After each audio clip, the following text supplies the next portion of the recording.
Hey guys, welcome back to my channel. I am working on the Scout today and I thought I would show you a little bit of progress. So I've been working on the engine bay. I did a video on that a little while back, but this weekend during the heat of the Ozarks, I suffered through it and got the engine bay done. So if I wanted to, I could go ahead and set it down on the frame. I think I'm gonna wait and keep it on this cradle that I have built for the body. Just so I can do as much of the body work as possible. Like I said in my last video, there will be a little pause in my videos because I'm having back surgery first week of August. So I will be down for a few months from that and just won't be able to do much. So without further ado, I'm going to show you what I've been working on in the engine bay now that it's complete. So that is what it looks like. If you want to see what it looked like before, you can go back to one of my old videos. I did like a quick update where I was prepping this and getting it ready. So what I did is I went through and sanded all of this. Removed the heater box because I'm going to do a little under the dash heater box and I'm not going to use the factory one. But what I did, sanded all this down and then did epoxy primer on the whole engine bay. And then I went back with Raptor Liner. And I did Raptor Liner on the whole front clip basically. And so you can see even over here on the edges, it's all Raptor lined. The texture's really nice. It's not near as raised as I thought it would. It laid down fairly smooth. So it looks a little rougher than it feels right here, but it turned out really good. The Raptor Liner stuff, it's really easy to spray, and especially if you go back and do a mist coat over it after you have it sprayed, you can get a little finer texture. My original plan was to go through and use 20% urethane reducer on it, and I went and bought a cheap Harbor Freight gun just to spray that. And I thought I had reducer here in the shop. I did not. So I ended up just going with just the regular formula like they show. One cool thing I did find is the VIN tag when I got this Scout was missing. So there are several people on eBay. You can go buy a Scout VIN tag and they will even engrave it for you with all the information on it. So I did that. And that's about it for the engine bay. It looks really nice. I'm happy with that. Also, I did replace the rocker panel. Let me see if I can get over here where you can see it. So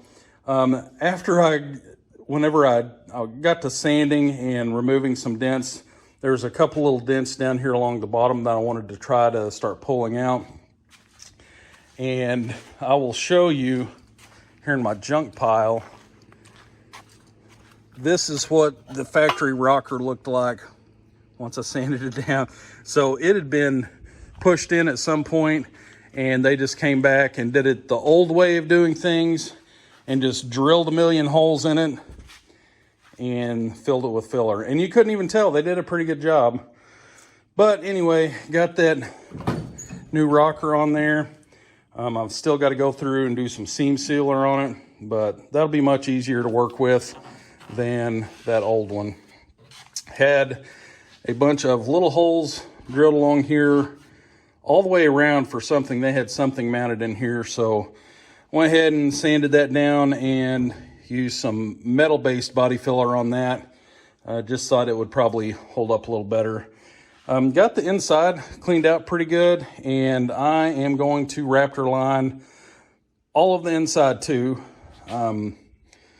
Not the doors. My wife does not want the doors to have that rough texture, but I'll get those. I got new hinges for the doors. I'll get those pulled off.